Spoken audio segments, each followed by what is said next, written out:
साथीहरु नमस्कार। यसो चाहिँ फेसबुकको चाहिँ रिल स्क्रोल गर्दै थिएँ अनि एउटा भिडियोमा चाहिँ एउटा दिदीले के हाल्नु भएको रहेछ भने बजारमा चाहिँ स्क्याम भयो, स्क्यामबाट जोगिनु होला भनेर भिडियो बनाउनु भएको रहेछ। त्यसो हुँदाखेरि यो खालको स्क्याम चाहिँ यो नयाँ होइन, यो चाहिँ पहिलेदेखि चलिरहेको स्क्याम हो। तपाईँ त्यसो हुँदा तपाईँहरू त्यसमा चाहिँ पर्नु होला भनेर यो चाहिँ एउटा चाहिँ जानकारीको निम्ति एउटा छोटो भिडियो बनाउँदैछु। त्यो दिदीले चाहिँ के भन्नुभएको थियो भने स्वयम्भूमा चाहिँ उनको घर त्यहाँ चाहिँ स्वयम्भूमै रहेछन् भावन पाउतिर। अनि उनले चाहिँ यसो चाहिँ त्यहाँ एकजना महिला एउटा केटी मान्छे भेटेपछि केटी मान्छे चाहिँ उसलाई चाहिँ म यहाँ चाहिँ हस्पिटलमा आएको थिएँ अनि अब चाहिँ म आउँदा पठाउमा आएको जानलाई पैसै भएन, पठाउ भाडा दिनु न भनेर मागी थिएँ। अनि मागेपछि त्यो बहिनीले चाहिँ तपाईँ गाडी भाडामा जानुहुँदा गाडीमा गाडी भाडा दिन्छु भनेपछि त्यो महिलाले चाहिँ होइन म पठाउमै जान्छु, मेरो चाहिँ बच्चा चाहिँ सानो बच्चा चाहिँ रोइरहेको होला, त्यसो हुँदा म पठाउनु जान्छु भनिन्छन्। त्यसपछि हुन्छ त्यसो 200 लिनु त भनेको होइन, म चाहिँ खाजा नै खान्छु, भोक पनि लाग्छ, 500 दिनु न भनेर भन्यो।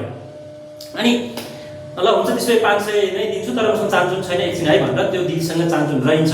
नभएपछि त्यो दिदी चाहिँ गएर नजिकैको पसलमा गएर अनि पैसा साटिन्छ। अनि साट्दाखेरि त्यहाँ पनि कुरा चाहिँ के भएको थियो भने यस्तो खालको स्क्याम चाहिँ धेरै भइरहेको छ भन्नुभएको थियो अरे। तर त्यो केटी चाहिँ फेरि त्यो पसलमा चाहिँ आएन क्या, अलिक परै बसिरहेको थियो अरे। अनि पछि त्यो चाहिँ त्यो साउसँग पैसा साटेर गएर त्यो चाहिँ दिदीले तिनलाई दिएछन्। दिएर फर्केर उनको घर त त्यहीँ थियो, त्यही बाटो भएर फर्किनु लागेपछि ठ्याक्क तपाईँको त्यो साउले त्यो केटीले देखेपछि अनि त्यो साउले चाहिँ के भन्नु त्यही त हुने दिदी, यहाँ चाहिँ धेरै चाहिँ स्क्याम गर्ने, धेरैले चाहिँ यो चाहिँ अनेक भनेर ढाँट्ने यही त हो नि भनेर भनेर अनि त्यसपछि उनले थाहा भयो कि फँसिछु, स्क्याम गरेछु भनेर भन्थे। तर यस्तै स्क्याम लगभग मलाई जस्तो लाग्छ आजभन्दा 20-22 वर्ष अगाडि, हेर्नुहोस् है 20-22 वर्ष अगाडि ठ्याक्कै मसँग नि भएको थियो कि लगनखेलमा है। लगनखेलमा तपाईँ चाहिँ यदि तपाईँ ललितपुरतिर यतैको हो भने तपाईँलाई धेरै थाहा होला। लगनखेलको जुन तपाईँको चाहिँ यो ठ्याक्क चाहिँ यता अहिले जुन तपाईँ भेटनरी अथवा जिल्ला अदालत जाने बाटो छ ठ्याक्कै चोकैमा म त्यहाँबाट जाँदै थिएँ। अनि एउटा म अब लगभग चाहिँ 20-22 वर्ष अगाडि भनेपछि म चाहिँ 20-22 वर्षको थिएँ, 18 वर्ष 20-22 वर्षको थिएँ म पनि। अनि ठ्याक्कै एउटा चाहिँ लगभग आधा वयसी महिला नै हुन्। तिनले मलाई के भने अनि म चाहिँ मेरो घर धुलीखेल, म चाहिँ पाटन हस्पिटलमा आएको। अनि पाटन हस्पिटलमा आइपुग्दाखेरि चाहिँ मेरो चाहिँ जो बिरामी हो त्यो चाहिँ फर्किसकेको रहेछ, मसँग फर्किने पैसा भएन, मलाई चाहिँ गाडी भाडा चाहियो भनेर माग्यो। हेर्नुहोस् है आजभन्दा लगभग 20-22 वर्ष अगाडि। अनि मैले उनलाई के सोधेँ भने तपाईँ त्यतिकै चाहिँ हावामा आउनुभयो त भनेपछि उनले के भने होइन उन चाहिँ आज डिस्चार्ज गर्छु भनेकै थियो। अनि डिस्चार्ज गरिसकेपछि चाहिँ अब त्यही जुन डिस्चार्ज गरेको एम्बुलेन्स हुन्छ अथवा गाडी हुन्छ त्यसैमा फर्किन्छु भनेर अनि फर्किने गाडी भाडा नलिकन आएँ भनेर भनेपछि विश्वास लाग्ने पुरै भयो। अनि मैले विश्वास गरेपछि यसो हेरेँ, मलाई त त्यस्तो चाहिँ परिपै थिएन। नपरिसकेपछि अनि मैले तपाईँ चाहिँ उनलाई के भने अब चाहिँ यदि राम्रै उसको नियत राम्रै थियो भने एउटा केटी मान्छे एउटा महिला मान्छे कतिजनालाई पैसा माग्दै हिँड्नु होइन, माग्दै हिँड्नु गाह्रो हुन्छ नि त भनेर मैले चाहिँ उनलाई के भने उनले मलाई 50 रुपियाँ जति कति मागेको थियो भने उनलाई के भने तपाईँसँग यतिले पुग्दैन होला, तपाईँको यहाँदेखि धुर्खेलसम्म नै जाने चाहिँ गाडी भाडा कति लाग्छ त, अनि यहाँ कुर्सेल जानु पऱ्यो, कुर्सेलबाट फेरि धुर्खेल जानु पऱ्यो होइन।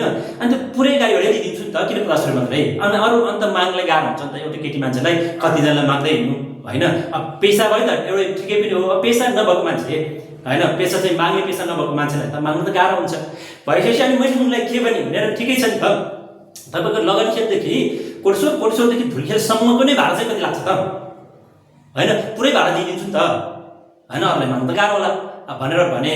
त्यसपछि मैले जहाँसम्म लाग्यो थियो 100-150 कति दिएपछि चाहिँ के भयो भन्नुहुन्छ भने अनि त्यति हाम्रो पालामा चाहिँ अब अहिलेको युवाहरूलाई चाहिँ सहिलो छ। हाम्रो पालामा त के हुन्थ्यो त्यो साइबर भन्नुहुन्थ्यो नि त, नेट ट्यागर चलाउने हो, कम्प्युटर छ कि त्यो चाहिँ पुरै बिग्रेला कि डरै पर्थ्यो। अनि ठ्याक्क तपाईँले अहिले पनि छ त्यो जस्तो त्यहाँ मलाई ठ्याक्क त्यहाँ चाहिँ लगेर बङ्गला बजार जाने होइन, ठ्याक्कै त्यो राज क्यासेटको माथिल्लोपट्टि जस्तो लाग्छ मलाई एउटा साइबर छ हेर्नुहोस् है। अनि त्यसपछि अब चाहिँ भर्खर नेट चलाउनु हामी पनि एकदम छिउँथ्यौँ होइन। अनि त्यहाँ गएर चाहिँ अनि म चाहिँ फेसबुक चाहिँ ओपन गरेको थियो त्यही दाइलाई भनेर, फेसबुक चलाउनु पऱ्यो 1 घन्टाको 20 रुपियाँ लिन्थ्यो होइन भनेर चाहिँ त्यहाँ फेसबुक त्यहाँ चाहिँ गयौँ। अनि त्यहाँ जब म गएपछि त मैले त्यो जो महिला मसँग पैसा माग्दै थियो होइन, लगभग त्यतिखेर 40-45 वर्षको थियो होला ती महिला। अनि त्यो त तपाईँको ठ्याक्कै तपाईँ चाहिँ त्यो त्यहीँभित्र चाहिँ झ्याले उभिएर फोनमा कोसँग कुरो गरिरहेछ मैले देखिहालेँ, मैले चिनिहालेँ।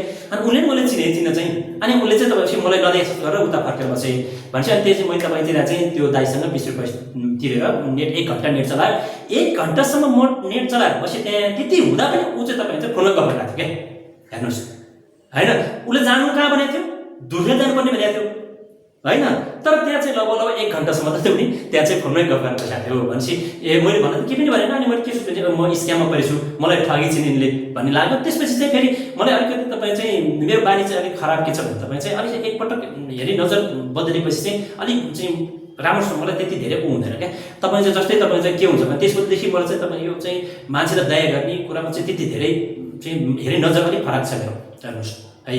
अन्त तपाईँ चाहिँ अहिले चाहिँ अर्को न्युज पनि सुनिरहेको थिएँ मैले, तराईतिर फेरि तपाईँ चाहिँ 2 चुल्ठी बाटेर होइन 2 चुल्ठी ग्याङ चाहिँ एकदम सक्रिय छ भने त्यसै गरी तपाईँ चाहिँ ठग्नमा भन्ने सुनेको छ। यसमा चाहिँ यसरी स्क्याम नहुनु होला, बाँच्नु होला, बच्नु होला भनेर भन्दै साथीहरू। अनि एउटा अर्को कुरा चाहिँ के पनि भएको थियो भने तपाईँ चाहिँ मैले तपाईँलाई फेरि पनि भने मेरो चाहिँ बानी अलिक त्यस्तै अलिक उ छ। अनि तपाईँ के भएको थियो भने एउटा चाहिँ खासमा चाहिँ एउटा हाम्रो यो चाहिँ हुन त पहिला अति बढी नै थियो, अहिले चाहिँ कम भएको छ चाहिँ। हेर्नुहोस् है, तराईको जुन तराईका साथीहरू जुन तराईवासी र पहाडियाहरू बिचमा चाहिँ एकदम भयङ्कर खाडल थियो कि पहिला होइन। अहिले चाहिँ अलिक कम भएको छ। हेर्नुहोस् है, पहाडियाले तराईको मान्छेले व्यापक हेर्ने र तराई गएर त्यस्तै हेप्छन् भन्छन्। अब त्यो त मैले भोगेको छैन फेरिसँग चाहिँ। अनि म चाहिँ त्यस्तो गर्दैन थिएँ। तर संयोग के भइदियो भने एउटा तपाईँ चाहिँ एकजना तपाईँ चाहिँ तराईवासी नै हुन् अनि तरकारी बेच्थे रामा शङ्कर भन्ने, मैले चिनेको मान्छे क्या। हेर्नुहोस् है, उनले मलाई यसरी डेन्जरसँग फसाइदियो। हेर्नुहोस्, मैले चिनेको मान्छे, चिनेको साथी नै जस्तो लाग्ने मलाई। हेर्नुहोस्, प्रायः तरकारी उसँग किन्थेँ। अनि एक दिन के गरेँ भने लगनखेलमा तपाईँको चाहिँ उनले तपाईँ चाहिँ म तरकारी किन्न गइरहेको थिएँ। अनि उनले चाहिँ गाडामा पोको पारेर राखेको आलुहरू चाहिँ होइन चाहिँ बेच राखेको छन्। अनि मैले चाहिँ एउटा पोको किनेँ। हेर्नुहोस् है, एउटा पोको किनेँ, विश्वास गरेको हेर्दै किनेर गएँ। अनि रुममा लिएर गएको, हेर्नु गएको, रुममा त तपाईँ के छ तपाईँ चाहिँ पुरै चाहिँ म त त्यति फिल भएन। अनि श्रीमतीले तपाईँ चाहिँ आलु गनाइरहेछ भने होइन होला कहाँ त्यस्तो चाहिँ चिनेको मान्छे त्यस्तो गर्छ र भन्ने भयो। अनि पछि तपाईँ चाहिँ खोलेर हेरेको त ल आलु त त्यहाँ त तपाईँ त धेरैभन्दा धेरै आलु त कुहिएको रहेछ। हेर्नुहोस् कस्तो नमिठो नमजाको। अनि मैले त्यसपछि त्यो आलु नचलाइकन उसलाई तपाईँ फर्केर लिएर गएँ। ठिकै छ, चिनेको थियो नि त होइन। फर्काएर लिएर गएँ र उसलाई तपाईँ चाहिँ यो आलु तपाईँले लिनुहोस्, मेरो पैसा फिर्ता दिनुहोस् भने। अनि त्यसले हुन्छ भने उसले आलु लियो। अनि पैसा चाहिँ चिनेको थियो नि त, पैसा चाहिँ पछि दिन्छु है भने। तर पछि उसले पैसा दिएन, अहिलेसम्म दिए होइन, मैले लिएको पनि छैन है। भनेपछि यसरी तपाईँ चाहिँ मान्छेले स्क्याम गर्छन्, मान्छेले यसरी ठग्छन्। यस्तो ठाउँबाट यस्तोबाट चाहिँ बस्नु होला भन्दै साथीहरू तपाईँहरू पनि त्यसमा नपर्नुहोस्, यसमा पर्नु होला भनेर यो सानो एउटा भिडियो बनाएको। तपाईँलाई यो भिडियो कस्तो लाग्यो तल कमेन्ट गर्नु होला। र चाहिँ सकिन्छ भने यो भिडियोलाई सेयर पनि गरिदिनुहोस् ताकि सम्बन्धित मान्छेहरूसँग पुगोस् र धेरैभन्दा धेरै मान्छे चाहिँ स्क्यामबाट बस्नलाई सहयोग होस् भन्दै अहिले तपाईँहरू मार्फत छुट्टिन चाहन्छु। हस्त नमस्कार।